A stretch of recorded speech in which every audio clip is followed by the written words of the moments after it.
नमस्कार दोस्तों, मेरा नाम है पायल और स्वागत है आप सबका मेरे चैनल बैंकिंग लाइफ पायल में। फाइनली बैंक ऑफ इंडिया से कॉल लेटर आ चुका है, मेल आ चुकी है। और क्या डॉक्यूमेंट वेरिफिकेशन फॉर्मेलिटीज़ हैं, क्या डॉक्यूमेंट्स आपको लेके जाने हैं, मेडिकल जोन क्या है, डेट क्या है, किस टाइम जाना है, तो उस सब के बारे में आज बात करेंगे। तो अभी मैं आपके सामने अपना मेल खोलूँगी, जो मेल आया है मुझे बैंक ऑफ इंडिया से, और डिटेल में देखते हैं। एक PDF भी दिया है साथ में अटैचमेंट। तो ये रहा मेरा मेल जो मुझे आया है। तो मेरा चंडीगढ़ जोन है, इसीलिए आप देख सकते हैं यहाँ पे चंडीगढ़ HRD लिखा हुआ है, वहाँ से मेल आया है। और आपका जो ज़ोन है तो पर्टिकुलर ज़ोन से आपको मेल आएगा। और एड्रेस दिया है जहाँ पे मुझे जाना है, तो उसी तरह आपको भी एड्रेस दिया होगा कि जहाँ पे आपका मेडिकल टेस्ट होगा। और यहाँ पे स्पेसिफिकली बताया गया है कि एम्प्टी स्टमक आना है आपको मेडिकल टेस्ट के लिए, बिकॉज़ कंप्लीट बॉडी टेस्ट होगा तो सारे आपको फिर एम्प्टी स्टमक जाना है उसके लिए।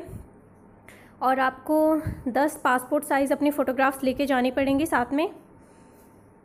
और साथ में यहाँ पे दे रखा है 3 कैरेक्टर सर्टिफिकेट्स। कैरेक्टर सर्टिफिकेट्स के बारे में PDF में डिटेल में बताया गया है, तो ये आपको लेके जाने हैं। और जितने भी आप डॉक्यूमेंट्स लेके जाएंगे ओरिजिनल भी साथ में लेके जाइए और उन सब की फ़ोटोकॉपीज़ भी लेके जाइए, जैसे कि यहाँ पे बताया गया है।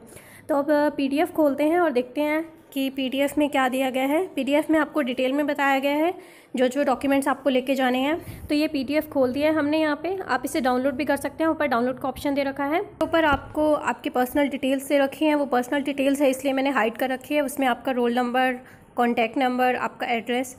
तो मेन जो यहाँ पे मैसेज है वो ये है कि आपका जो मेडिकल टेस्ट होगा उसका डेट बता रखा है। जैसे मेरा 25 अगस्त को होगा एट 10 AM, तो आपको अर्ली मॉर्निंग जाना पड़ेगा। आपका जिन बच्चों का चंडीगढ़ जोन है उसका आया है ये, तो आपका पर्टिकुलर डेट दिया होगा जो आपका जोन है, और उसमें आपका टाइम भी मेंशन होगा सबसे ऊपर में। और आपको बता रखा है यहाँ पे कि आपको एक कैश लेके जाना है। तो वो ऑलरेडी पता था, कई बच्चों को पता होगा कि कैश लेके जाना पड़ता है। जो मेडिकल टेस्ट है उसकी कॉस्ट आपको खुद बेयर करनी पड़ती है। तो यहाँ पे एग्जैक्ट अमाउंट बता रखा है कि 2000 रुपीज़ आपके लगेंगे, और उसकी आप रिसिप्ट ले लीजिएगा, जो कि प्रूफ के लिए काफ़ी ज़रूरी है। और ये तो था मेडिकल टेस्ट रिलेटेड। और एम्प्टी स्टमक आना है वो हमें मेल में ऑलरेडी मेंशन कर दिया। तो अब नीचे जितने भी डॉक्यूमेंट वेरिफिकेशन रिलेटेड फॉर्मेलिटीज़ हैं उसके बारे में बताया कि आपको साथ में क्या क्या डॉक्यूमेंट्स लेके जाने हैं। और ये जो 3 सर्टिफिकेट्स के बारे में बात हुई थी मेल में, तो इसके बारे में डिटेल में बताया गया है। अगर आप कहीं पे जॉब करते हैं तो आपको अपने प्रेजेंट एम्प्लॉयर से कह के, या ऑर्गेनाइजेशन जो HRD डिपार्टमेंट होता है वहाँ से आपको अपना कैरेक्टर सर्टिफिकेट बनवाना पड़ेगा उस कंपनी का जहाँ पे आप जॉब करते हैं। अगर आप नहीं करते तो आप क्या कर सकते हैं, 3 सर्टिफिकेट चाहिए। तो यहाँ पे 4 आपको बता रखे हैं, 4 में से कोई भी 3 चलेंगे। और इसके अलावा आपको जो बनवाना पड़ेगा, एक respectable person who is not related to the candidate. एक तो कंपनी का हो गया जो आपको अपने प्रेजेंट एम्प्लॉयर से बनवाना है।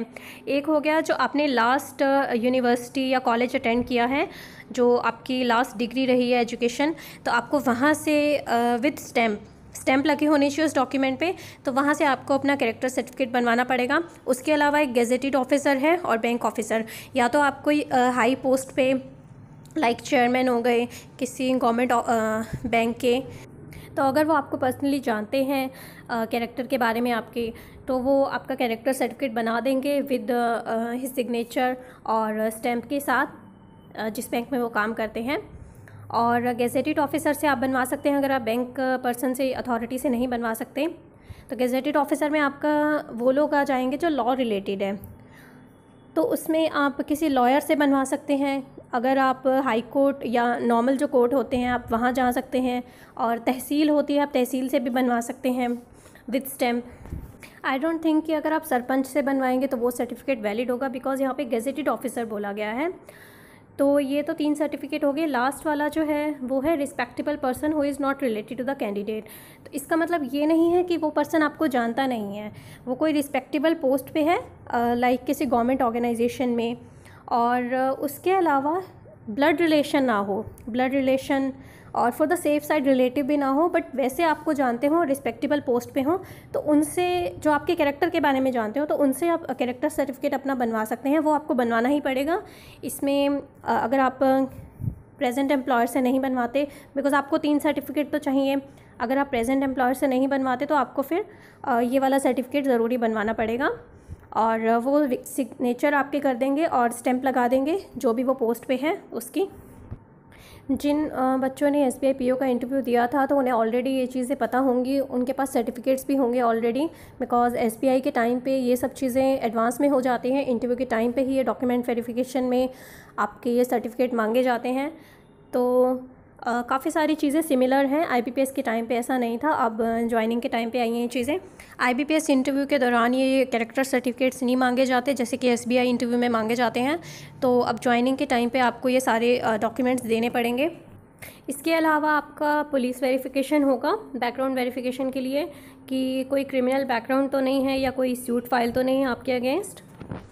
इसके लिए आपको एक एंटीसीडेंट फॉर्म फिल करना पड़ेगा, जिसे आप पुलिस वेरिफिकेशन फॉर्म भी कह सकते हैं, या आपको गूगल पे आप सर्च करेंगे तो आपको मिल जाएगा प्रोसेस।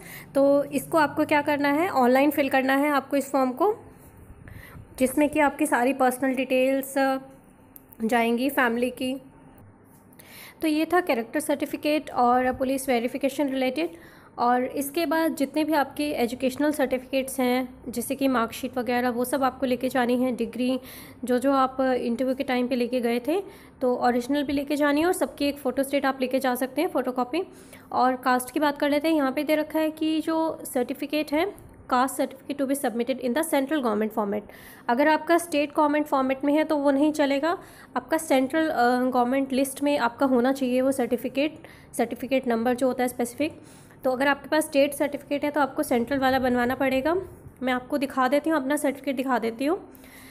उससे पहले एक बार OBC की बात कर लेते हैं यहाँ पे, कि OBC में क्रीमी लेयर के बारे में बता रखा है कि अगर आप क्रीमी लेयर से हैं तो आपको ये बेनिफिट नहीं मिलेगा कास्ट का, आपको जनरल कैटेगरी में डाला जाएगा।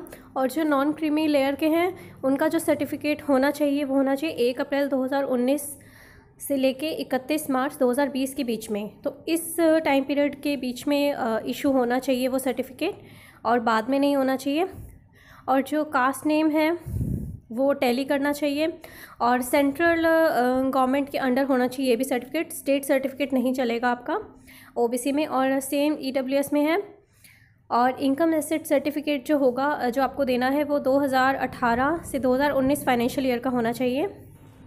यहाँ मैं आपको अपना सर्टिफिकेट दिखा रही हूँ, और इसमें आप देख सकते हैं कि फाइनेंशियल ईयर 2018 to 19 लिखा हुआ है। ये स्टेट सर्टिफिकेट है और जो कि नहीं चलता, बट फॉर द वेरिफिकेशन जब आप सेंट्रल वाला बनवाते हैं तो उस टाइम यही सबमिट करना होता है, और इसी के बेस पे आपका सेंट्रल वाला बनता है। आप यहाँ देख सकते हैं ये मेरा सेंट्रल वाला सर्टिफिकेट है। ये जो मैंने 29 जनवरी को बनवाया है, जब मेरा इंटरव्यू था, जब मुझे पता लगा कि सेंट्रल का सर्टिफिकेट ज़रूरी है, तो ये मैंने वेरीफाई करवा लिया था। ये बिल्कुल वैलिड है। तो यहाँ आप देख सकते हैं कि गवर्नमेंट ऑफ इंडिया लिखा हुआ है, सिर्फ यही डिफरेंस है, बाकी सब सिमिलर है। और डेट ऑफ इशू न्यू दे रखी है। तो ये वाला जो सर्टिफिकेट है, कैरेक्टर सर्टिफिकेट, ये मेरा एजुकेशनल सर्टिफिकेट है, जो लास्ट मैंने MBA जो किया है फाइनेंस में, तो कुरुक्षेत्र यूनिवर्सिटी से, वहाँ से मैंने ये बनवाया था। तो आप भी जो आपकी लास्ट डिग्री रही है एजुकेशनल, वहाँ से इंस्टीट्यूट से अपना कैरेक्टर सर्टिफिकेट बनवा सकते हैं, और पोस्ट करके आप इन सारे सर्टिफिकेट्स का फॉर्मेट देख सकते हैं। इसके अलावा आपको क्या करना है, एक डिक्लेरेशन देना है बैंक को अपने एड्रेस के रिगार्डिंग, होम टाउन के रिगार्डिंग तो आप हैंड रिटन डिक्लेरेशन दे सकते हैं, जिसमें आपको ये लिखना है कि सारी जो आपका जो एड्रेस है, जितनी भी इन्फॉर्मेशन उससे रिलेटेड है, वो सारी ट्रू है। नीचे आप डेट लिख दीजिएगा और अपने सिग्नेचर कर दीजिएगा। उसके अलावा आपको एक हैंड रिटन डिक्लेरेशन और देना है। उसमें क्या होगा कि आपकी जितनी भी इन्फॉर्मेशन जो आपने डाली है, जब आपने एप्लीकेशन फॉर्म फिल किया था IBPS का, तो उसका प्रिंट आउट भी निकालना है, आपको वो मिल जाएगा। इनकेस आपने पहले निकाल के रखा हुआ है तो वेल एंड गुड, बिकॉज वो भी आपको साथ लेके जाना है, उसकी हार्ड कॉपी। तो जो भी इन्फॉर्मेशन आपने उसमें लिखी है वो सारी ट्रू है। और आपकी जो एम्प्लॉयमेंट रिगार्डिंग इन्फॉर्मेशन है, अगर आप कहीं पे काम कर रहे हैं या आपने किया है एक्सपीरियंस वगैरह 1 साल जितना भी टाइम, तो वो सारी इन्फॉर्मेशन आपकी ट्रू है। तो उसके लिए भी आपको एक हैंड रिटन डिक्लेरेशन लिखना है, और नीचे अपनी सिग्नेचर करके और डेट लिख दीजिएगा। तो आपको 3 हैंड रिटन डिक्लेरेशन लेके जाने हैं ये, और एक अटेस्टेड कॉपी आपकी पासपोर्ट की, अगर आपके पास पासपोर्ट है, और कंप्यूटर स्किल्स हैं तो उसका कोई सर्टिफिकेट है तो वो एटलीस्ट 10 पासपोर्ट साइज़ फ़ोटोग्राफ्स लेके जाइए। एक आइडेंटिटी प्रूफ, आधार कार्ड हो गया या पैन कार्ड भी ले जाइए, आधार कार्ड ज़रूर लेके जाइए। और 10th की मार्कशीट में आपकी डेट ऑफ बर्थ लिखी होती है, आप वो ले जाइए, या बर्थ सर्टिफिकेट। और प्रिंट आउट एप्लीकेशन फॉर्म का अगर आपने डाउनलोड किया है, हार्ड कॉपी उसकी लेके जानी है आपको, प्रिंट आउट निकलवा के। और NOC from the present employer, अगर आप कहीं काम कर रहे हैं राइट नाउ तो आपको नो ऑब्जेक्शन सर्टिफिकेट वहाँ से लेना पड़ेगा। और लास्ट सैलरी निकाली है वो आपको उसका प्रूफ, जैसे बैंक स्टेटमेंट हो गई, तो आप वो प्रेजेंट कर सकते हैं। और दो यहाँ पे एक इम्पॉर्टेंट चीज़ें और हैं, रेफरी। आपको 2 लोगों का एड्रेस, कॉन्टैक्ट नंबर और फुल नेम डालना पड़ेगा एज अ रेफरेंस के लिए।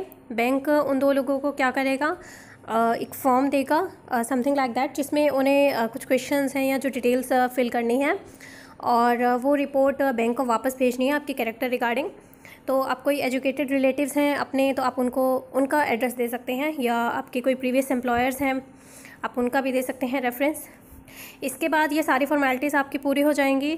तो उसके बाद ज्वाइनिंग से जस्ट पहले फॉर ओरिएंटेशन, जैसे प्राइवेट कंपनी में भी होता है, आपको एक ई-लर्निंग मॉड्यूल रीड करना है। आज के लिए इतना ही, और अगर आपको ये वीडियो पसंद आई हो तो इसे एक लाइक ज़रूर दीजिएगा और अपने दोस्तों के साथ ज़रूर शेयर कीजिएगा, और चैनल को सब्सक्राइब करना मत भूलिएगा, और बेल आइकन ज़रूर दबा दीजिएगा नोटिफिकेशंस के लिए। तो मिलते हैं कुछ न्यू वीडियोज़ में न्यू नोटिफिकेशंस के साथ। धन्यवाद।